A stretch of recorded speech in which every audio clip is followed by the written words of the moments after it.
এবং বিজেপির তরফ থেকে অভিযোগ করা হয় তিপ্রামথা এই সঙ্গে জড়িত। পাশাপাশি তিপ্রামথার সুপ্রিমো সামাজিক যোগাযোগ মাধ্যমে এই ঘটনাকে কেন্দ্র করে সিপিএমকে বিধলেন। কিভাবে দেখছেন বিষয়টা?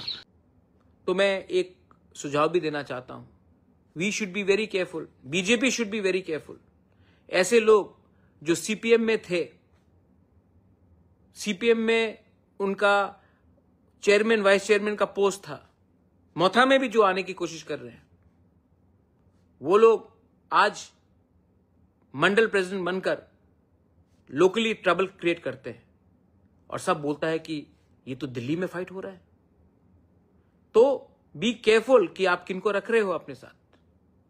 थोड़ा बैकग्राउंड सर्च कर लो कि आज ये लोग सुविधा लेने के लिए आपके संग जुड़े हैं, कल सबसे पहले आपके पीठ में छुरी मांगेंगे, मारेंगे और वापस सीपीएम में घुस जाएंगे। হঠাৎ করে এই মথার কিছু লোক এসে আক্রমণ করলো। হঠাৎ করে এই মথার কিছু লোক এসে আক্রমণ করলো। হঠাৎ করে এই মথার কিছু লোক এসে আক্রমণ করলো এবং যে বাড়িতে সেটা তো ভাঙলই। প্রায় আমার কাছে যা খবর আছে 9টার মতো সেই মোটরসাইকেল ভেঙেছে, দুটো গাড়ি ভেঙেছে। কি হচ্ছে দেখি অদ্ভুত। এই রাজনীতি তো আমরা চাইনি। তুমি যদি মাইরে থাকো মাইর খাইবা, কিচ্ছু করার নাই। গীতা বলছে কর্মফল ভুক্তি হবে। গীতার কথা, পৃথিবীর সবচেয়ে বড় মহাকাব্য হলো মহাভারত, তার সারাংশ হলো গীতা। বলছে কর্মফল ভুক্তি হবে, কেউ আটকাতে পারবে না। বিজ্ঞান কি বলছে এবং নিউটন বলছে এটা কি, every action has an equal and opposite reaction. এবার সাহিত্য কি বলছে? গীতা বললো, বিজ্ঞান বললো।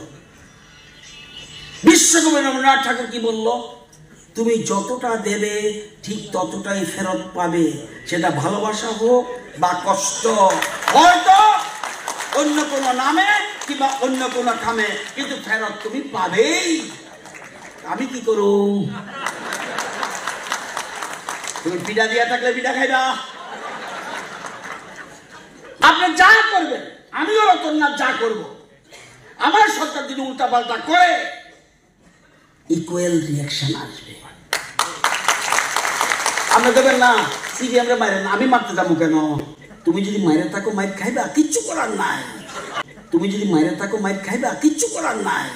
আজকে মাননীয় প্রধানমন্ত্রীজির, আপনারা সবাই জানেন যে ওনার 124তম যে মন কি বাত অনুষ্ঠান সারা ত্রিপুরাতে হচ্ছে, সারা ভারতবর্ষে হচ্ছে। মানুষ উদ্গ্রীব হয়ে তাকিয়ে এক ভদ্রলোকের বাড়িতে এবং আমাদের যে বুথ, সেই 30 নম্বর বুথে আসারাম বাড়ি, সেখানে সবাই মাননীয় প্রধানমন্ত্রীজির যে উনি আজকে কথাগুলো রেখেছেন সেগুলো শুনবার জন্য বসেছিল সেখানে। এবং আমাদের নিয়ম অনুসারে যে প্রতি মাসের শেষ রোববারে সেটা হয়, আর তাই শুনছিল। হঠাৎ করে এই মথার কিছু লোক এসে আক্রমণ করলো এবং যে বাড়িতে সেটা তো ভাঙলই। প্রায় আমার কাছে যা খবর আছে 9টার মতো সেই মোটরসাইকেল ভেঙেছে, দুটো গাড়ি ভেঙেছে। কি হচ্ছে দেখি অদ্ভুত। এই রাজনীতি তো আমরা চাইনি। We should be very careful, BJP should be very careful. ऐसे लोग जो सीपीएम में थे, सीपीएम में उनका चेयरमैन वाइस चेयरमैन का पोस्ट था, मथा में भी जो आने की कोशिश कर रहे हैं, वो लोग आज मंडल प्रेसिडेंट बनकर लोकली ट्रबल क्रिएट करते हैं। হয় এবং বিজেপির তরফ থেকে অভিযোগ করা হয় তিপ্রামথা এই সঙ্গে জড়িত। পাশাপাশি তিপ্রামথার সুপ্রিমো সামাজিক যোগাযোগ মাধ্যমে এই ঘটনাকে কেন্দ্র করে সিপিএমকে বিধলেন। কিভাবে দেখছেন বিষয়টা? এটা আমার কাছে একটা গুরুত্বপূর্ণ বিষয়ই না। কে মন কে বাত শুনে? তাদের বাত তাদের লোকই শোনে। তিপ্রামথা তো তাদেরই লোক।